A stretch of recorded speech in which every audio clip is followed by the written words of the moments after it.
Você está viajando através de outra dimensão. Uma dimensão não só de imagens e sons, mas também da mente. Uma jornada a uma maravilhosa terra, cujas fronteiras são as da fantasia. Há um sinal logo à frente, avisando que sua próxima parada será em Além da Imaginação.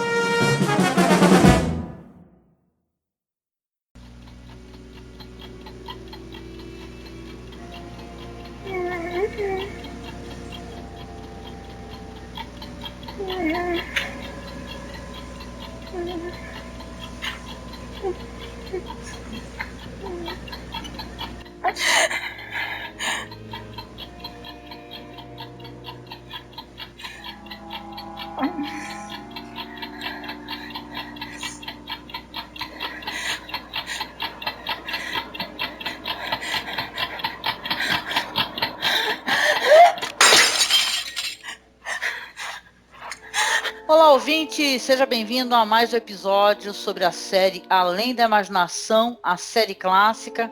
Eu sou a Angélica. E eu sou o Marcos. E hoje nós iremos falar sobre o episódio número 53 da série, episódio número 17 da segunda temporada, que se chama 22. Marcos, esse episódio tem uma coisa de icônico e uma coisa também de uma história muito contada já, né?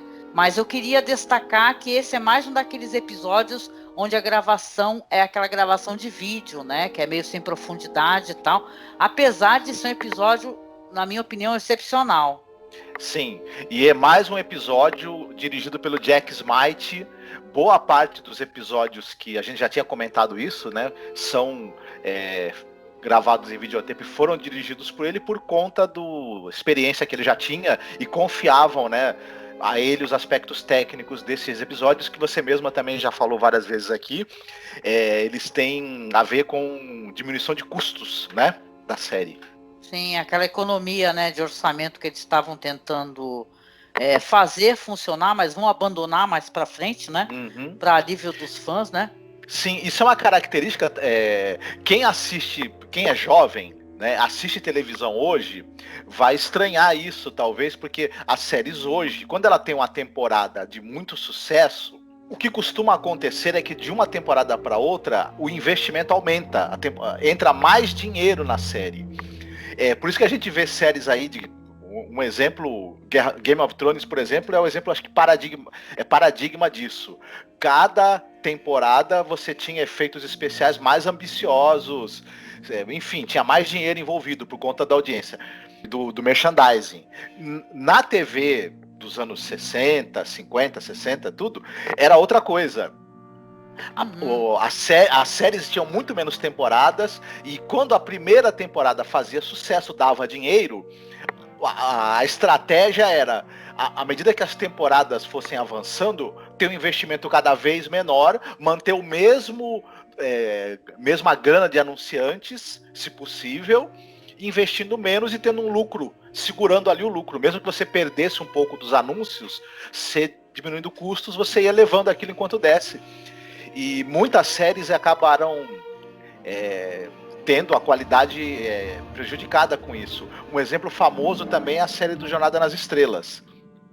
A série clássica teve 3 temporadas, cada temporada a grana é menor e fica visível isso. Então o pessoal tinha que compensar com criatividade, com bons roteiros, enfim. O que essa limitação acabou gerando também uma expertise muito grande de roteiristas e produtores para tentar fazer o produto cada vez com menos dinheiro, né? Sim, sim. É verdade, concordo contigo. Inclusive no Planeta dos Macacos, né? Aquela série de filmes antigos, isso foi acontecendo. Eu lembro quando a gente conversou, fez um podcast sobre os filmes, né?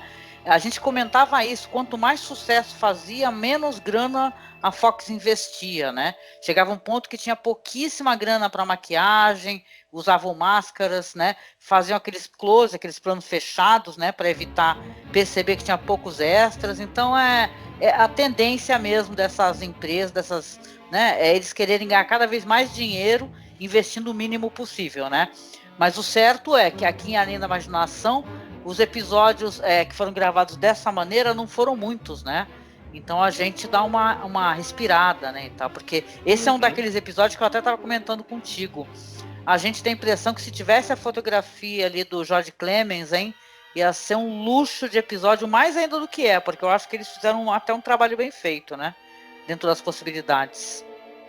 Sim, o episódio, ele em termos de cinemáticos, digamos assim, ele é interessante, mas tem muito a ver também, não exatamente com a fotografia, mas tem muito a ver com o design de produção.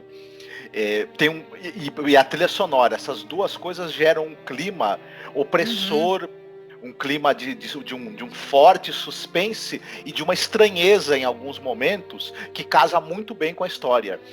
Mantém a gente numa apreensão do que vai acontecer. Tem sequências de sonho assim interessantes. A primeira sequência de sonho, principalmente, que na verdade é uma sequência de sonho que vai se repetindo ao longo do episódio. Ela é muito interessante, assim. Sim. A trilha sonora daquele episódio Elegy é a mesma trilha que foi reaproveitada aqui nesse episódio, o 22. Mas, poxa, queria também que a gente falasse um pouco sobre os atores, né, e as atrizes. Eu gostei muito do trabalho da Barbara Nichols, que faz a Liz Powell, sabe? A dançarina que tá internada. E também tem gente famosa, né? Tem o cara lá do Perdidos no Espaço também, né? A Barbara Nichols, ela foi uma atriz que ela teve foi mais uma atriz de televisão, ela teve uma outra participação no cinema, ela era uma atriz de teatro dos palcos e trabalhou também muito na TV, fazendo esse tipo, né, da loira, né, sexy. Meio coquete, né, que chamam, meio né? Coquete. Ela tinha uma voz muito característica, ela tá em muitas e muitas séries de TV, ela acabou tendo falecendo jovem, ela sofreu 2 acidentes de carro. Caramba. Com diferença de alguns poucos anos de diferença. Só que no segundo acidente que ela sofreu, ela teve o fígado afetado. E à medida que o tempo foi passando, a condição de saúde dela foi se deteriorando e ela acabou falecendo por conta disso, por conta de que falência do fígado devido aos ferimentos desse segundo acidente de carro que ela sofreu. Mas ela era uma excelente atriz, ela era uma figura muito interessante e esse episódio depende muito dela. Primeiro que é curioso essa coisa da personagem ser justamente uma dançarina. O empresário dela chama ela de stripper, a gente fica meio na dúvida.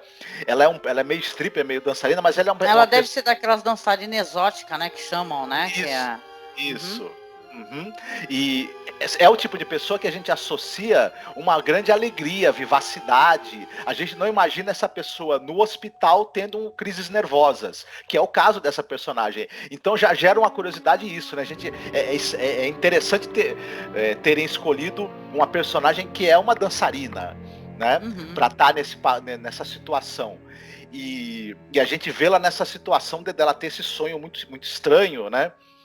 Sim. Claro, a gente imagina que isso tem algum propósito na história, que não vai ser apenas um sonho, e a gente logo vai ver isso. Como você mesma falou, também tem o Jonathan Harris, que é o Dr. Smith do Perdidos no Espaço, né? Um ator muito conhecido aí na televisão, e também um ator muito famoso por dublar personagens de desenho animado. Hanna-Barbera, Disney, ele é uma voz muito famosa, ele é um rosto muito famoso na televisão americana, participou de dezenas de séries, enfim, e também fazia trabalho vocal em desenhos e em séries. Ele é a voz do personagem Lucifer da série Battlestar Galactica, da série dos anos 70 e 80, né? Só que aqui no Brasil ele é conhecido mesmo como Dr. Smith. O trabalho de vocal dele nos desenhos animados, como aqui a gente vê tudo dublado, né? Sobretudo os desenhos animados, a gente não tem. O público não vai lembrar muito da voz dele, mas é um baita de um ator e a atuação dele nesse episódio, ela ajuda a criar esse clima também de suspense e estranheza. Ele faz aquele tipo muito sério ele faz aquele tipo que ele é intimidante e ele tá tentando, através da seriedade dele, dar um choque nela, na personagem, para ver se ela se convence que ela tá só cismada com um sonho que ela tá tendo que não tem relação com nada. O medo todo que toma conta dela é que esse sonho tem algum significado. E ele faz aquele médico muito perscrutador, assim, que tem aquele olhar que parece que tá varrendo você, né? Tá escaneando a sua alma para tentar fazer você acordar, né? Das suas fantasias. É muito interessante como ele constrói o personagem dele. Sim, é um ator que você sente vontade de ver ele em filmes de terror, né? Porque ele é muito mais conhecido por esse personagem que é engraçado, né? No Perdidos no Espaço, né? Covarde, engraçado, né? Meio antiético, mau caráter, né? Mas eu gosto muito do elenco. Fizeram um trabalho muito bom, assim, com poucos atores em cena, né? Tem a Aline Sachs também, que ela interpreta ali uma enfermeira no necrotério, né? Que mais pra frente o personagem dela vai ter um plot twist interessante, né? Uma revelação. Mas eu gosto bastante. É um episódio com poucos, né? Elementos, assim, é gravado só naqueles locais, assim. O máximo que tem ali uma cena de aeroporto no final, que foi muito bem bolada. Também gostei do jeito que foi feito, né? Mas olha, eu acho que depende muito da Bárbara Nichols e ela entrega uma atuação muito boa. Aliás, você falou assim que achou curioso o fato dela ser uma dançarina, né? De colocarem uma dançarina que tem uma vivacidade, uma joie de vivre, né? Que nem chamam, né? Uma alegria de viver. Mas ela fica o tempo todo, e eu acho isso muito interessante no personagem dela, ela fica questionando o médico quando ele fala assim, eu gostaria de ser um cara mais jovem para poder te paquerar, algo assim. Ela não gosta, entendeu? Então ela é intimidante, isso é legal, né? Eu gosto disso na personagem dela. Uhum, exatamente, ela tem ela é um personagem que tem uma atitude, e a gente acaba simpatizando com ela, a gente gosta disso nela e acaba se interessando pelo destino dela. Não é um personagem plano, né? Você falou da Arlene Sachs, que ela também usava o nome de Arlene Martel. Ela tá, por exemplo, num episódio do Jornada nas Estrelas, a série clássica, chamado Amok Time, que é um episódio que tem roteiro do escritor de ficção científica Theodore Sturgeon. É um dos episódios mais famosos aí, celebrados da série clássica, e ela faz a T'Pring. Talvez o pessoal vai lembrar do nome e vá associar o rosto, né? Ela é uma figura muito interessante, essa atriz. Uma figura interessante em tela, né? Com certeza. Vamos lá então, deixa eu contar um pouco sobre a sinopse, depois a gente fala sobre algumas influências, né? Porque isso daí pode inclusive entregar o desfecho, e a gente vamos dar um respiro aqui para poder falar sobre isso depois, tá bom? Uhum. Vamos lá então. A gente vai ver ali uma cena no hospital, uma mulher deitada na cama. Ela, como o Marcos falou, ela tem um sonho recorrente. Ela acorda no meio da noite, ela tateia ao lado assim, ela sente sede e ela derruba o copo de água quando ela vai pegar. Ela escuta o barulho alto do relógio, escuta passos perto da porta dela. Ela se levanta, vai ver o que é, segue o barulho dos passos, pega depois um elevador e ela vai dar de frente a umas portas duplas assim, onde está o número 22, né, em cima, que você vê que é o necrotério. E abre-se as portas, aparece uma enfermeira, interpretada ali pela Aline Sachs, né, que ela pergunta, quarto para mais um, né, querida, né, boneca? E ela começa a gritar, né, porque ela olha no fundo, tem lá todas as mesas, né, para corpos e tal, está sendo convidada a se reunir aos mortos. Então a história é meio isso, tem esse sonho recorrente. Ela vai receber ali a visita do agente dela, que é o interpretado pelo Fred Wayne, né, que é o Barney, o agente dela, e ele chega lá falando para ela assim, você, querida, como você está? Você está sob pressão? Está melhor? Ela começa a questioná-lo, ela fala assim, pô, você não veio me visitar somente agora que você veio me visitar? Eu já estou aqui há 2 semanas, né? Num hospital, o tempo não passa, eu me senti o tempo todo angustiada, e enquanto ela está ali conversando com o agente dela, que você vê claramente que ele não se importa muito com ela, né?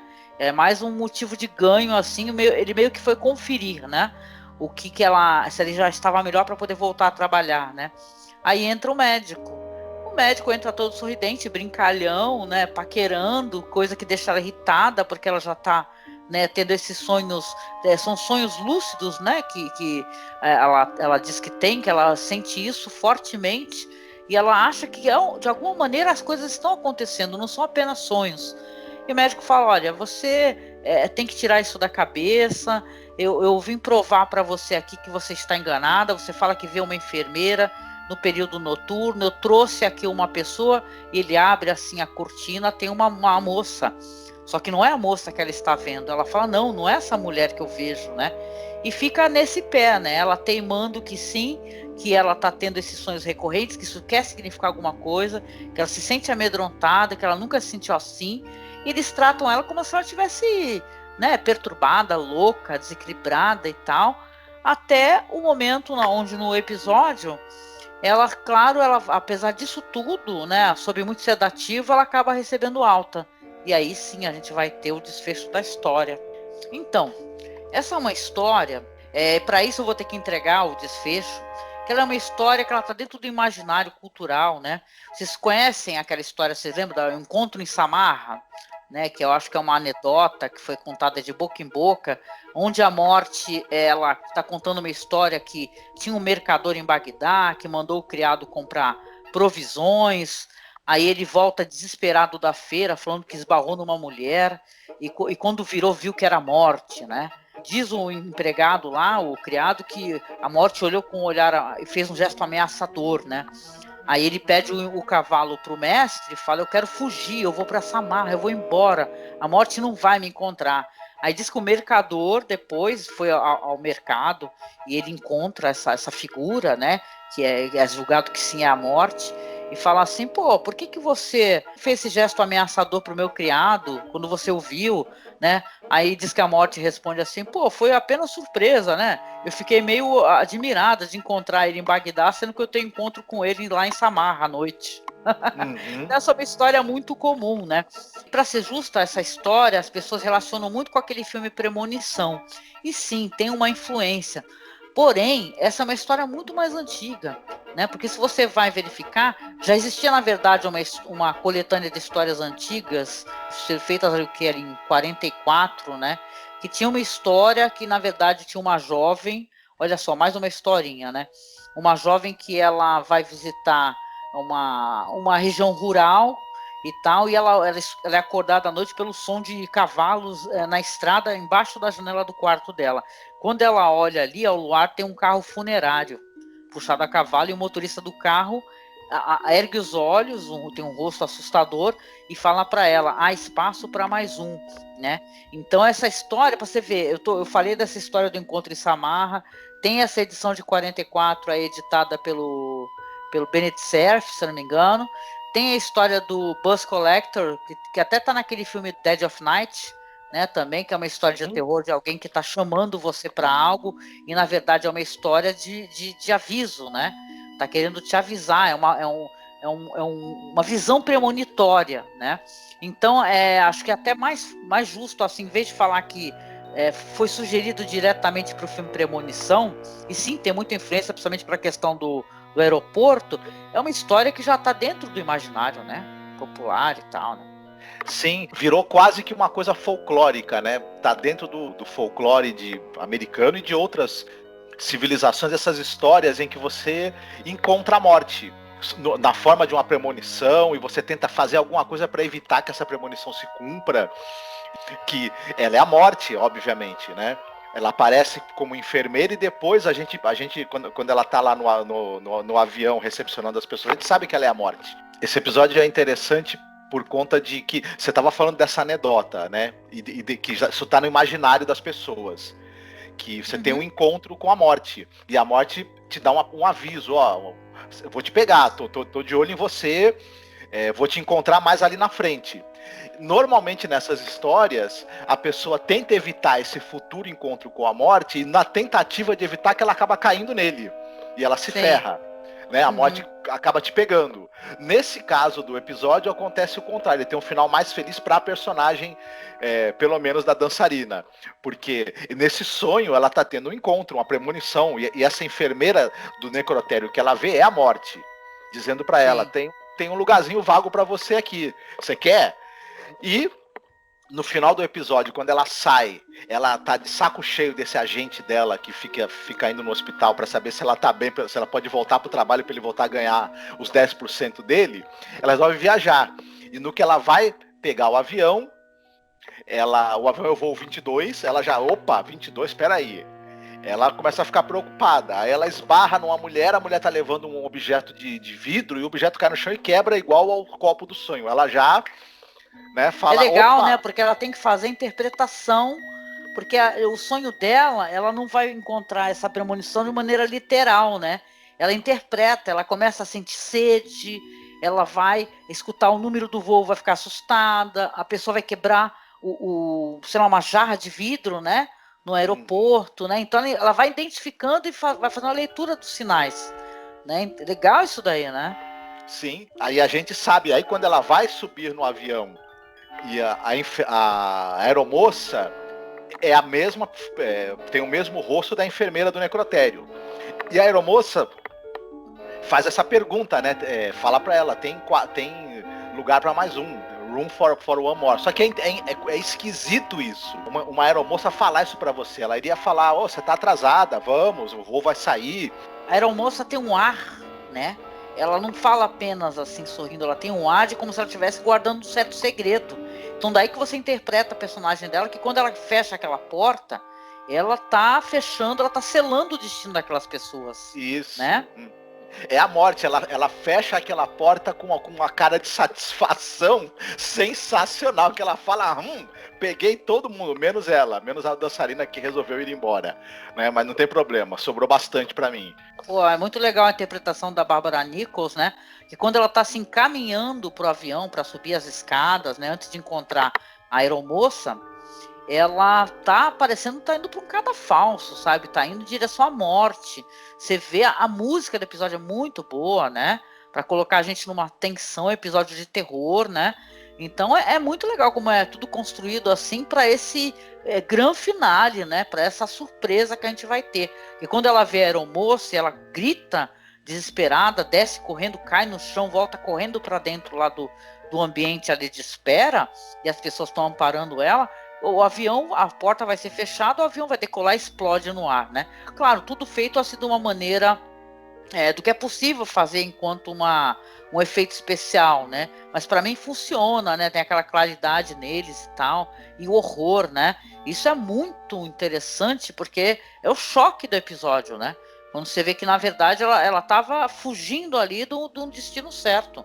Para ela, como você falou, aparentemente a história termina bem porque ela fugiu desse destino que estava selado, né? No filme Premonição, por exemplo, as pessoas fugiram da morte, mas a morte vai atrás de você, né? E isso é o mais interessante. Eu gosto muito dessa franquia Premonição, né? Do jeito como é, porque é tipo o filme do Jason. Você quer ver como as pessoas irão morrer, né? Vão ser mortes muito criativas. E em Premonição, que fecha muito bem todos os filmes, gente, sou mega fã mesmo dessa franquia Premonição. Funciona maravilhosamente. E também no filme Premonição, a explosão é surpreendente, né? Como é que eles tratam a história para o momento da explosão, né? Que é o começo do filme, né? Eu gosto, gente, é um episódio muito bom de imaginação, que a gente fica querendo realmente saber, né? Se fosse produzido de uma outra maneira, né? Com mais grana, com diretor de fotografia, né? E tal, porque os atores são todos ótimos, né? O pessoal tá muito bem. Sim, sim. É um episódio muito bem atuado e eu acho ele também muito bem conduzido. O Jack Smite era um cara assim muito talentoso, né? Então é um episódio muito bacana.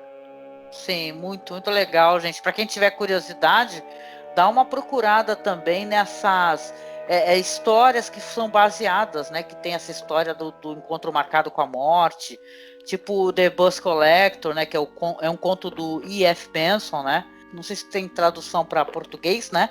Mas é um conto antigo, né? Então vale a pena você ir atrás, né? O ser humano tem curiosidade, né, disso, né? Será que é possível você fugir do seu próprio destino, né? Para quem acredita em destino, eu gosto de pensar que essa pessoa, apesar que tem um tom, o Cerne no final, assim, na narrativa final dele, fala que na verdade ela tem medo dos próprios sonhos futuramente, né? Que que ela pode ficar presa nisso, né? Mas eu penso nela como uma pessoa que, sei lá, conseguiu uma segunda chance, né? E quem sabe ela aproveite bem essa segunda chance dela. Eu gosto bastante da personagem. Legal. Também. E aí, vamos lá recomendar filme, ou quadrinhos, ou série? E aí, quer recomendar alguma coisa, querido? Olha, eu vou recomendar um filme, que é um filme bem interessante, não é um filme tão fácil de encontrar. Mas se alguém quiser experimentar, já que a gente está falando de Além da Imaginação, a gente falou em alguns episódios do ator John Hoyt, um excelente ator, e que participou de vários episódios da série, a gente falou sobre ele, né, recentemente. E esse cara, ele certo momento ele fez um projeto enquanto roteirista e produtor. Ele resolveu fazer um filme que é um thriller policial, só que ele tem um pouco de drama psicológico. Ele usa ele faz um uso criativo da câmera. Ele é uma espécie de coisa de filme no ar meio psicodélico. Interessante. Esse filme se chama The Glass Cage, a gaiola de vidro. A trama é sobre uma investigação de um homem de negócios, né, que é assassinado por uma mulher misteriosa, a famosa mulher fatal dos filmes noir, né, e dos dois detetives que vão investigar esse personagem. A mulher é feita pela Arlene Martel, né? Olha que legal. Um dos detetives é o John Hoyt, que também está em vários episódios de Além da Imaginação. Então é interessante, dois atores, né, que estão em episódios de Além da Imaginação, estão nesse mesmo projeto, e com o dado interessante que roteiro do John Hoyt, é uma tentativa que ele fez de emplacar um roteiro, né? E é um noir psicodélico, meio psicológico assim, com um trabalho de câmera meio onírico, meio diferente assim. Então The Glass Cage é um filme de 1964, direção do Antônio Santer. Quem conseguir encontrar, acho que tem na locadora virtual por aí, sabe aquela locadora, né? Ah, sei. Da Baía dos Piratas, né, e tal. Isso, que vem uma torrente de filmes para você nessa locadora. Então, dê uma procurada que vai encontrar um filme muito interessante e pouco conhecido. Ah, legal. Eu encontrando, gente, eu dou aquele reforço, tá? Lá na publicação no site, pro pessoal poder assistir, não tenha dúvida. Ah, legal. Eu vou procurar porque eu também quero assistir. Não assisti. Muito bom. Pois é, eu vou recomendar aqui, eu já falei que eu gosto, então vai ser a minha recomendação. Tá? Eu poderia recomendar o Dead of Night, né? Que no Brasil acho que saiu como Na Calada da Noite, né? Que é uma antologia de terror britânica de 45, né? Que tem justamente essa história, o motorista do carro fúnebre. Mas eu vou recomendar, eu vou ser pop aqui, eu vou recomendar o Final Destination, Premonição, que eu acho divertidíssimo. Sinto vontade, inclusive, de rever, tá? Como a gente estava comentando, é uma história assim de um rapaz que ele tá indo viajar com os amigos de escola, professores e tal, e ele tem uma premonição, né, antes do voo sair, né, do que vai acontecer para o avião explodir, e ele, quando começa a ver os sinais, né, das coisas assim que acontecem nessa premonição dele, ele tem um ataque de pânico, começa a quebrar o pau e tiram todos os colegas dele, professor e tudo do avião, né, e tal, porque né, estavam causando lá, e quando eles estão ali no aeroporto ainda lá, são retirados do avião, eles veem o avião explodir, né, uma cena fantástica, por sinal, no filme. O filme é dirigido ali pelo James Wong. Não é o James Wan, gente, é James Wong. Para não dar confusão. O roteiro, tem uma curiosidade aí, o roteiro é do Jeffrey Heddick, e ele escreveu para ser um episódio da série Arquivo X, né? Só que ele acabou sendo persuadido para fazer um longa-metragem, né? E tal, e começou depois a produção, conseguiu, né, arrumar gente para fazer a produção, e foi um sucesso absurdo, viu, gente? Foi um filme que ele teve orçamento de 23 milhões de dólares, e a receita dele total, primeiro que na primeira semana já foram 10 milhões, sabe, de arrecadação, e o total foram 112 milhões, sabe, de dólares, ou seja, fez muito dinheiro, né? E eu gosto, inclusive, das continuações, e o jeito que termina, cara, o último filme, ele é perfeito, cara, é muito bom. Eu me diverti muito, eu recomendo pra caramba assistirem aí essa série de filmes aí. É bem pipocão mesmo, saca? É interessante esse lance da morte ir atrás de você pra, né? Você tá devendo, né? Tu não morreu, então peraí, né? Vamos dar um jeitinho de tu morrer, né?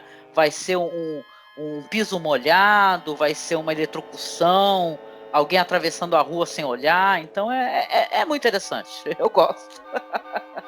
É bem Muito bom. bacana mesmo. E eu gosto da maneira também como eles fecharam a série. Né? É surpreendentemente bom isso daí.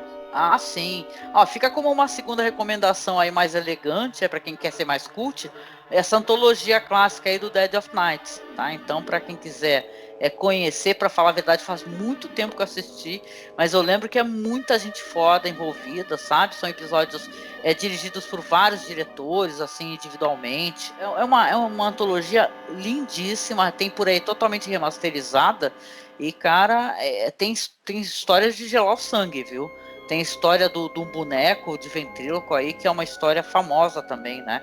Então vale a pena, gente, tá? E a gente, né, tá brincando de selecionar musiquinha pro final do episódio. Dessa vez é a minha vez, né, Marcos? A última vez foi você, né? Uhum. Tá bom. Então, já que é a minha vez, eu vou escolher aqui a música de uma banda que eu gosto bastante, que é o Metallica. Eu adoro terminar o episódio com rock também, é gostoso, cara. E eu vou escolher Enter Sandman, tá? Do Metallica, que é um álbum ali de 91, né? E fez um puta sucesso, que era o Black Album, né? E fala sobre isso, né? Os sonhos, né? Você rezar antes de você dormir, né? Se uma morte pode te levar no meio do sono, tal. Então é legal, é uma música muito maneira, eu gosto, cara. E caramba, ouvinte querido, quero agradecer, claro, você está aqui acompanhando o nosso trabalho, tá? Não deixe de conferir os outros podcasts que a gente tem também, outros formatos, outros projetos. A gente tem podcast sobre séries clássicas, como a gente está fazendo Além da Imaginação. A gente também tem sobre séries mais moderninhas. A gente tem de Penny Dreadful, Vikings, Game of Thrones, tá? A gente foi um dos primeiros sites a fazer podcasts sobre Game of Thrones, tá? Então, depois virou uma moda, né, e tal, mas a gente começou lá, né, no comecinho mesmo, então era muito divertido fazer. E a gente tem, claro, sobre os diretores, tá? Se você quiser conhecer sobre filmografias, é só você acessar masmorracine.com.br. Lembrando que a música que eu escolhi, né, que vai tocar no finalzinho, só toca também no MP3 que está disponível lá no site, certo? Então é isso. Agradecendo mais uma vez aqui. Peço para vocês, claro, curtirem a nossa página no Facebook, seguirem a gente lá no Twitter e no Instagram também. Nós estamos no Twitter como @masmorra_cast, no Instagram como @masmorracine, tá? Então a gente está tentando manter ativo esse Instagram para poder publicar mais coisas, né? E é isso, fiquem aí com uma música muito legal do Metallica, né? Para terminar esse podcast, a gente se encontra aí no próximo episódio de Além da Imaginação. Beijo, tchau. Tenham bons sonhos.